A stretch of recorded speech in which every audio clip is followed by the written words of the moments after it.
Bismillahirrahmanirrahim. Alhamdulillahilladzi nasta'inu wa nastaghfiru wa na'udzu billahi min syururi anfusina wa min sayyiati a'malina. Man yahdihillahu fala mudilla lahu wa man yudlil fala hadiya lahu. Asyhadu an la ilaha illallah wahdahu la syarika lahu wa asyhadu anna Muhammadan abduhu wa rasuluh. Allahumma salli ala Sayyidina Muhammad. Assalamualaikum warahmatullahi wabarakatuh. Apa khabar habis kita semua, para penonton yang ada menyaksikan pada hari ini? Diharap semuanya dalam keadaan sihat walafiat dan sentiasa dalam peliharaan Allah Subhanahu wa taala. Amin amin amin ya rabbal alamin. Alhamdulillah, bersyukur kita ni kehadrat Allah Subhanahu wa taala kerana dengan limpah dan kurnianya jua kita ni diberikan peluang lagi untuk bersama-sama dalam program Pesan Da'i pada hari ini. Jadi insya-Allah tajuk tazkirah yang akan saya sampaikan bertepatan dengan tema pada bulan ini iaitu bulan Ramadan, iaitu meraih keampunanmu ya Allah. Baiklah muslimin dan muslimat yang dirahmati Allah, adalah menjadi suatu kewajipan bagi kita ni selaku umat Islam untuk sentiasa meminta ampun dan segera kembali kepada Allah, kerana kita ni adalah hamba Allah yang tidak lari dari melakukan dosa. Tiada manusia yang suci daripada melakukan dosa. Jadi meminta ampun kepada Allah adalah sebab kita ni merasa diri kita ni berdosa. Perlu bagi kita ni untuk menghadirkan rasa bersalah kita ni kepada Allah Subhanahu wa taala, kerana kita ni dah tahu berapa banyak dosa, berapa banyak kesalahan yang sudah kita ni lakukan di dunia ini. Dan perlu kita ni ingat jua peluang yang ada pada masa sekarang ini, jangka hayat yang ada pada masa ini indah mungkin akan ada pada keesokan hari. Jadi apabila kita ni meraih keampunan daripada Allah Subhanahu wa taala, pasti ada caranya. Dan apakah perkara yang perlu kita laksanakan bagi meraih keampunan daripada Allah Subhanahu wa taala? Jadi yang pertama perlu kita lakukan ialah kita ni mestilah sentiasa beristighfar.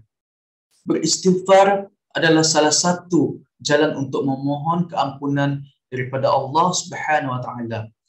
Dan dengan beristighfar kita niatkan untuk memohon perlindungan, pertolongan dan pengampunan, yakni maghfirah atas segala dosa yang kita lakukan, dengan berniat dan berazam untuk tidak mengulangi dosa dan kesalahan yang pernah kita ni lakukan. Dalam hal ini juga Nabi Muhammad sallallahu alaihi wasallam mengajarkan kita ni untuk sentiasa beristighfar.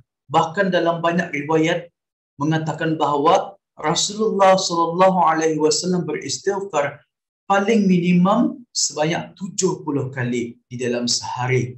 Sedangkan Nabi Muhammad itu merupakan seorang yang maksum, yang dijamin suci daripada dosa. Jika dibandingkan dengan kita ni yang manusia biasa ni yang indah lari daripada melakukan dosa, kita ni lagi perlu memperbanyakkan istighfar dalam kehidupan seharian kita ni. Jadi mengenai istighfar ada sedikit cerita pendek. Pernah suatu hari seorang ulama tabi'in, Hasan al-Basri, dan dia ni adalah merupakan seorang tokoh ahli sufi. Jadi pada masa itu ia ditetangi oleh ramai orang untuk meminta nasihat agama dan berbagai persoalan.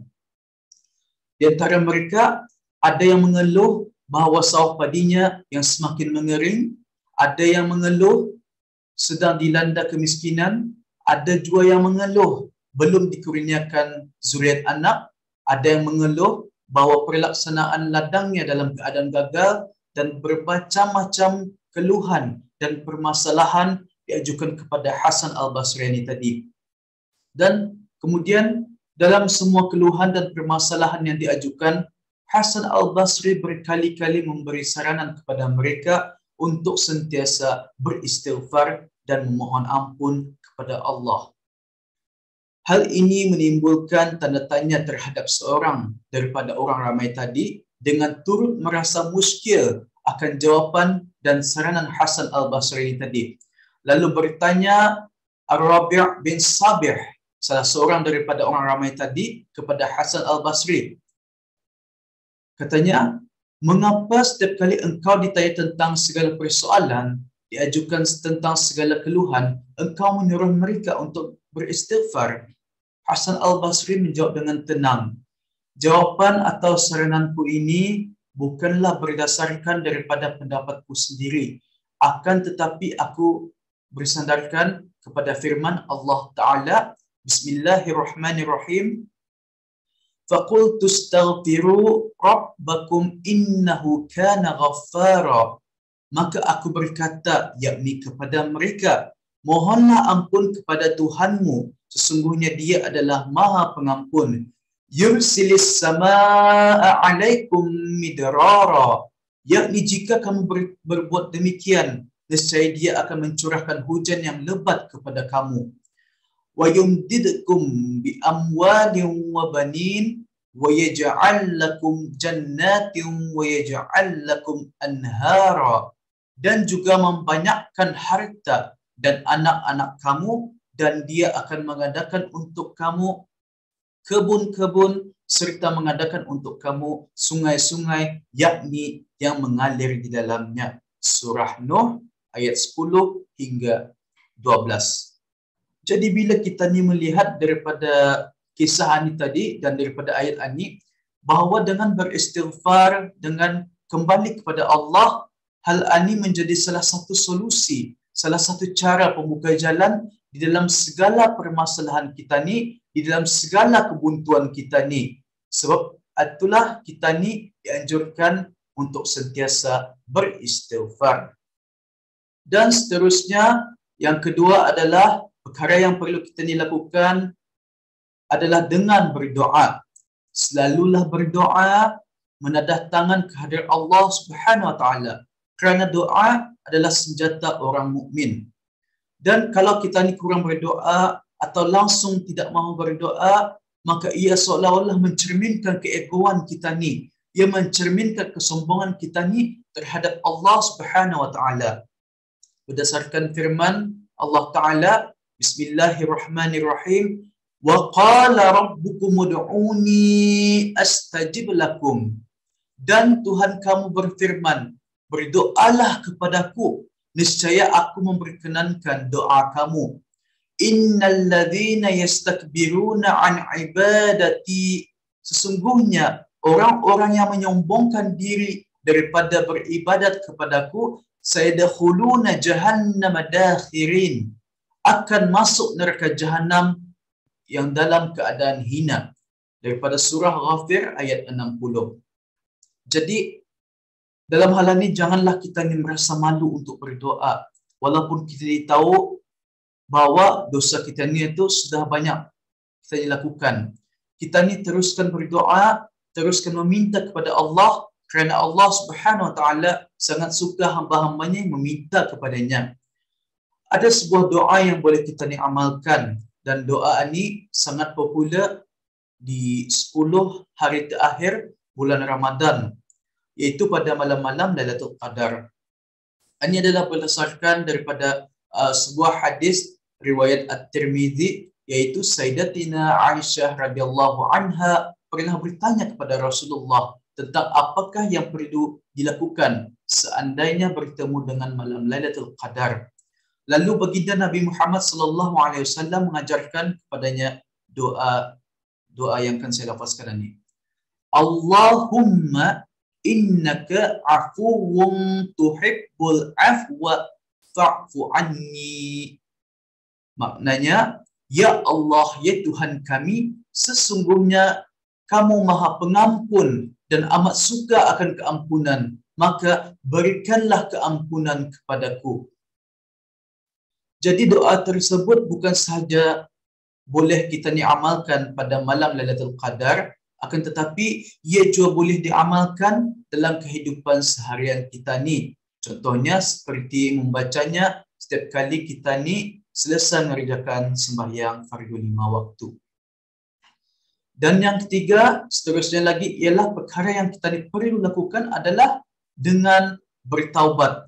Ini yang paling penting ni, bertaubat. Bertaubat kepada Allah Subhanahu Wa Taala, dan ia adalah juga termasuk cara kita ni untuk meraih kampunan daripada Allah dengan berazam dan mencuba untuk indah melakukan dosa-dosa dan kesilapan kita ni yang terdahulu. Seperti dalam firman Allah Subhanahu Wa Taala, Bismillahirrahmanirrahim, Qul ya ibadiyalladzina asrafu ala anfusihim. Katakan, yakni sampaikanlah firmanku ini, wahai Nabi Muhammad, wahai hamba-hambaku yang melampaui batas terhadap diri mereka sendiri, yakni dengan perbuatan-perbuatan maksiat. La taqnatu mir rahmatillah. Janganlah kamu berputus asa daripada rahmat Allah. Innallaha yaghfirudz dzunuba jami'a. Sesungguhnya Allah mengampunkan segala dosa. Innahu huwal ghafurur rahim. Sesungguhnya dialah yang maha pengampun lagi maha pengasih. Daripada surah Az-Zumar ayat 53. Muslimin dan muslimat yang dirahmati Allah, dalam kita ni melaksanakan taubat ani jua, segala perbuatan buruk dapat diubah menjadi perbuatan yang baik berdasarkan firman Allah Ta'ala, Bismillahirrahmanirrahim, illa man taba wa amana wa amila amalan salihah. Tetapi orang yang bertaubat dan beriman serta mengerjakan amal soleh, faulaika yubaddilullahu sayyiatihim hasanat. Maka mereka itulah yang kejahatan mereka digantikan dengan kebaikan. Dan adalah Allah Maha Pengampun lagi Maha Pengasih. Daripada surah Al-Furqan ayat 70. Dan bukan sekadar itu saja, bahkan dengan melakukan perbuatan yang baik dapat menghapuskan segala dosa-dosa kita ni. Berdasarkan firman Allah Ta'ala dalam surah Hud ayat 114, Bismillahirrahmanirrahim, Innal hasanati yudhibnas sayyiat. Sungguhnya kebaikan-kebaikan itu menghapuskan kejahatan-kejahatan. Dzalika dzikra lidzakirin. Itulah peringatan bagi orang-orang yang mahu beringat-ingat. Dalam bertaubat juga, perlulah kita ni melaksanakan solat sunat taubat. Cuba untuk melaksanakan solat sunat taubat lebih-lebih lagi sebelum kita ni tidur malam.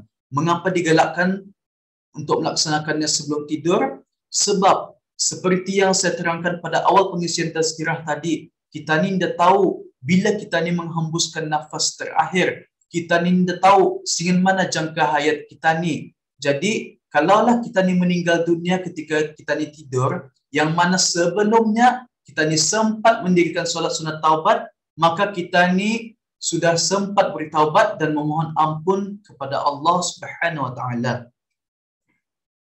Jadi, yang terakhir dalam meraih keampunan daripada Allah Subhanahu Wa Taala ini adalah dengan berusaha secara istiqamah, secara berterusan. Dalam usaha meraih keampunan daripada Allah, istiqamah adalah perkara yang paling penting diterapkan dalam proses ketika mana kita ni berazam dan bertindak untuk melakukan perubahan ke arah kebaikan. Iaitu bukan sekadar cuma memohon keampunan sahaja, akan tetapi perlu juga kepada tindakan. Dan perlu diingat, Allah Subhanahu Wa Taala sangat suka hambanya yang bersegera kembali kepadanya, yakni bertaubat. Berdasarkan firman Allah Subhanahu Wa Taala, Bismillahirrahmanirrahim, Innallaha yuhibbut tawwabin. Sesungguhnya Allah mengasihi orang-orang yang banyak bertaubat. Wa yuhibbul mutatahhirin. Dan mengasihi orang yang sentiasa mensucikan diri. Daripada surah Al-Baqarah ayat 222. Muslimin dan muslimat sekalian, di dalam proses kita ni ingin berubah ke arah kebaikan, bila mana kita ni ingin melaksanakan secara istiqamah, secara berterusan, kita ni akan mengalami beberapa kejatuhan. Kita ni akan mengalami saat-saat kejatuhan kita ni.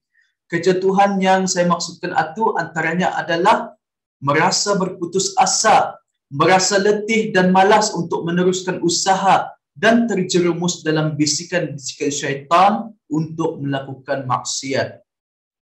Jadi setiap kali kita ni jatuh, maka kita ni perlu bersegera bertaubat. Tetap segera meminta ampun kepada Allah. Apabila kita ni jatuh, bangkit lagi. Apabila kita ni jatuh, bangun lagi. Lazimi taubat secara istiqamah, secara berulang-ulang. Jadi dengan pengulangan yang kita ni lakukan, mudah-mudahan di akhir hayat kita ni dalam keadaan bertaubat serta husnul khatimah, yakni pengakhir yang baik. Namun perlu diingat, meskipun Allah Maha Pengampun lagi Maha Penyayang, janganlah jauh kita ni dengan sengaja melakukan dosa dan kesilapan, menjerumuskan diri sebanyak-banyaknya dalam melakukan dosa. Na'udzubillah min dzalik. Kita ni perlu ada usaha, perlu ada perubahan ke arah kebaikan, walaupun secara sedikit demi sedikit, dan tidak perlu kita ni melakukannya secara drastik. Cubalah kita ni untuk meminta nasihat daripada para ilmuwan, orang-orang yang dipercayai, orang-orang yang boleh membimbing kita ni ke jalan yang lurus. Di samping itu, teruskan juga kita ni berdoa, meminta, bukakan hati kita ni untuk sentiasa berusaha bersungguh-sungguh untuk melakukan perubahan ke arah kebaikan. Jadi, dalam tazkirah saya pada hari ini, secara kesimpulannya, jangan sesekali kita ni berputus harapan dengan Allah Subhanahu Wa Taala, kerana Allah sangat suka hambanya yang bertaubat, yakni bertaubat setelah melakukan dosa. Dan dalam usaha kita ni meraih keampunan Allah, perlunya ada semangat yang kuat agar kita ni sentiasa kembali kepada Allah dalam apa jua situasi. Ingat, selagi kita ni tidak menyekutukan Allah, masih beriman dengan Allah, selagi itu masih ada harapan untuk kita ni kembali kepadanya. Dan jangan kita ni pernah lupa, jangan kita ni sekali-sekali lupa akan hasrat syaitan laknatullah, iaitu hasratnya untuk sentiasa memecah belahkan kita ni, merosakkan kita ni, dan sentiasa mencari-cari kelemahan kita ni dalam pelbagai sudut. Justru segala kebaikan, kalau kita ni membuat kebaikan itu dengan ikhlas, bersungguh-sungguh, insya-Allah ia akan mengundang kepada reda Allah. Apabila Allah reda, maka dengan sendirinya Allah akan turut memberi pengampunan kepada kita ni. Wallahu a'lam bis-shawab. Jadi semua yang saya kongsikan pada hari ini kepada para penonton sekalian, ianya bukanlah cuma pesanan untuk bis kita semua, akan tetapi ianya juga pesanan untuk diri saya sendiri, dan hanya adalah kerana kita ni semua ni, selagi mana kita ni hidup di muka bumi ini, selagi itu kita ni masih lagi sentiasa memperbaiki diri kita ni dan sentiasa belajar tentang kehidupan. Dan kita ni perlu juga sentiasa bermuhasabah diri untuk berubah ke arah kebaikan. Dan apa yang diharapkan perkongsian saya pada hari ini sedikit sebanyak dapat memberi manfaat untuk kita ni semua. Dalam kesempatan ini juga saya ingin mengucapkan selamat berpuasa dan selamat menjalani bulan Ramadan. Semoga Ramadan kita ni pada tahun ini membawa makna dan kebaikan, dan mudah-mudahan kita ni semua tergolong dalam orang yang meraih kemenangan di dunia dan akhirat dan mendapat syafaat Nabi Muhammad sallallahu alaihi wasallam di akhirat kelak. Insya-Allah, amin amin amin ya rabbil alamin. Sekian, aqulu qawli hadza wa astaghfirullah li wa lakum wa billahi taufiq wal hidayah. Wassalamu alaikum warahmatullahi wabarakatuh.